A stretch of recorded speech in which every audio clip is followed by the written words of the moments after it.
अमृता जी नमस्कार। नमस्कार मोदी जी। आपका बहुत आभारी हूँ। आप मुझे चांस दिए हैं लोगों की सेवा करने के लिए। हम 100% कोशिश करेंगे। आपका चुनाव अभियान कैसा चल रहा है? अभी तो हम निकले हैं तो एक बीजेपी को उनका पिता का देहांत हो गया। हम इधर ही आए हुए हैं तो अभी वापस जाके हम प्रचार में ही निकलेंगे। अमृता जी, आप महाराजा कृष्णराय चंद जी की विरासत को आगे ले जा रही है। एक बात आपको हम शेयर करना चाहेंगे। हम क्या कह सकते हैं? जी जी जरूर, मुझे अच्छा लगेगा। ये जो महाराजा कृष्णचंद्र का हम फैमिली है तो उसका भी ये लोग विरोध कर रहे हैं। क्या बोल रहे हैं कि वो ब्रिटिश के साथ साथ दिया था, फिर वो मैंने हम लोगों को गद्दार समझते हैं। क्यों किया वो नहीं बोल रहा है। इतना जमीन दान किया, इतना सब लोगों के लिए किया, भलाई के लिए किया, वो सब नहीं बोल रहे हैं। लेकिन क्या बोल रहे हैं, तो हम बोला कि क्यों किया ऐसा महाराजा कृष्णचंद्र। अगर नहीं करते तो हमारा सनातन धर्म तो पूरा खत्म हो जाता है कि नहीं। तो वो बात है, क्योंकि तब का वो जो नवाब थे सिराजुद्दौला, तो वो तो बहुत अत्याचारी भ्रष्टाचारी थे। तो उसीलिए उन्होंने तो अकेला नहीं किया, बहुत सारे राजाओं के मिलन हुआ, उसके बाद सभी ने किया।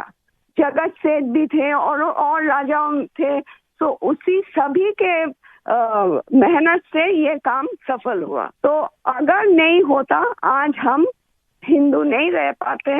हमारा भाषा दूसरा होता, हमारा वेशभूषा एकदम अलग होता और सभी अलग हो जाते। हम तो दूसरों के अधीन रहते ना, यही बात है।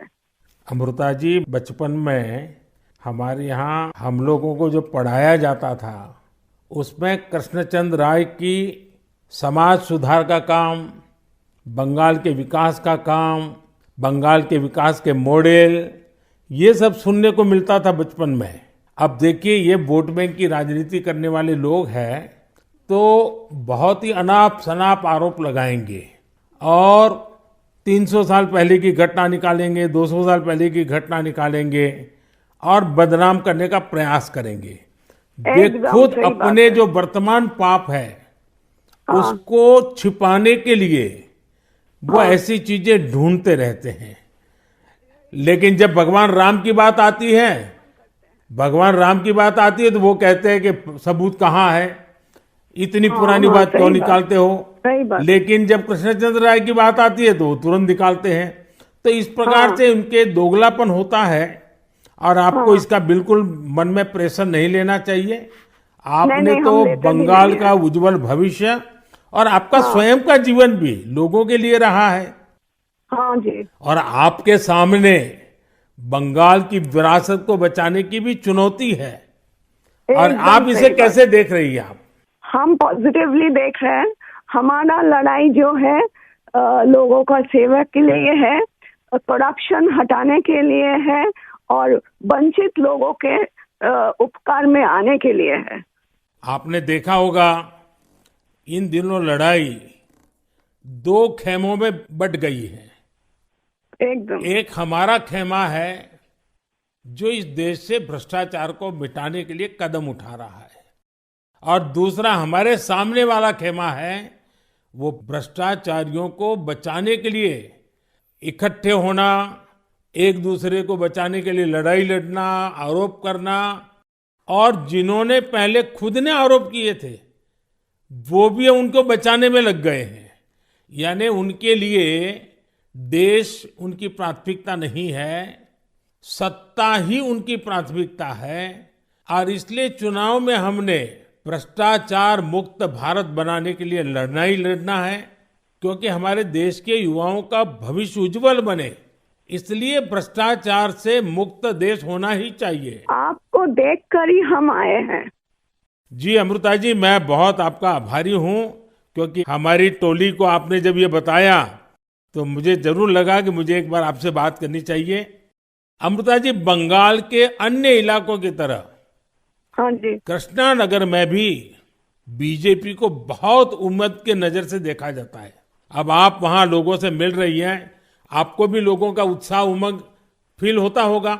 बहुत जनों ने बोला उन लोगों का डीए अटक गया। बहुत जनों ने बोला स्कूल में भर्ती कराने के लिए लाखों का पैसा चाहिए। बहुत जनों ने बोला हमको बोला था कि घर देंगे, नहीं दिया। तो क्या बोले इसको। अमृता जी, मैं आपको एक बात बताता हूँ। हाँ जी। मैं एक लीगल एडवाइस ले रहा हूँ।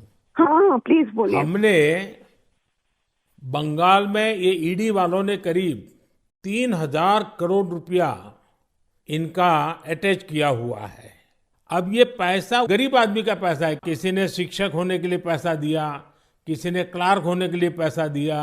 वो सभी लोग जानते हैं। वो एकदम फेडअप हो गया, एकदम हाल छोड़ दिया। हम जो देख रहे हैं टीएमसी के ऊपर बहुत लोग नाराज है क्योंकि ये सब बहुत अत्याचार हो रहा है। तो मैं जो लीगल एडवाइस ले रहा हूँ, तो मेरी इच्छा ये है, अगर मुझे लीगल एडवाइस मिलेगी तो नई सरकार बनते ही जो भी कानूनी प्रावधान करना पड़ेगा, कुछ नियम बनाने पड़ेंगे, तो मैं ये जो 3,000 करोड़ रुपया है, जो गरीब लोगों का पैसा है, और जिसने इस प्रकार का पैसा रिश्वत में दिया है, उन सबको मैं वापस पैसा करना चाहता हूं।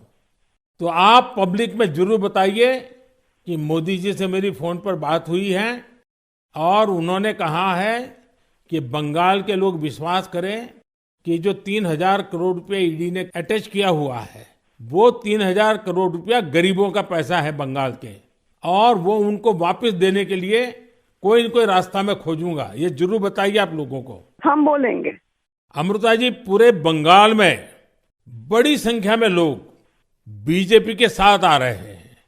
जब आप क्षेत्र के लोगों से बात करती है, वो क्या बात करते हैं? अपनी अपेक्षाएं आपको बताते हैं क्या? हाँ बताते तो हैं। आपके कामों पे हमारा भरोसा है, ये सब बताते हैं। और हम पूछते हैं कि महुआ मैत्रो का क्या होगा, बोलो उसको तो जेल ही जाना है। अच्छा, लोग बोलते हैं। हाँ जी। अच्छा, ये मोदी की गारंटी को लेकर आपके लोकसभा के क्षेत्र में लोगों तक बात पहुंची है?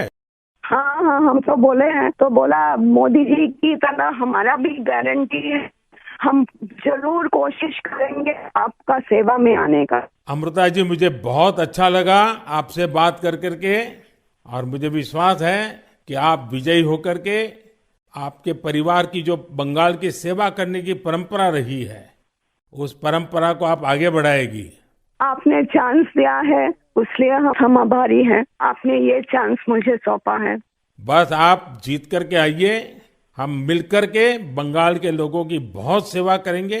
और आप भी जीतने के बाद पहले 100 दिन में कृष्णनगर में क्या करना है, उसका पूरा काम निकाल के रखिए। मैं पूरी तरह आपके साथ खड़ा रहूंगा, और उसमें से जो भी काम भारत सरकार को करने होंगे, वो तुरंत कराने का हम प्रयास करेंगे। आपका आशीर्वाद मुझे चाहिए बस।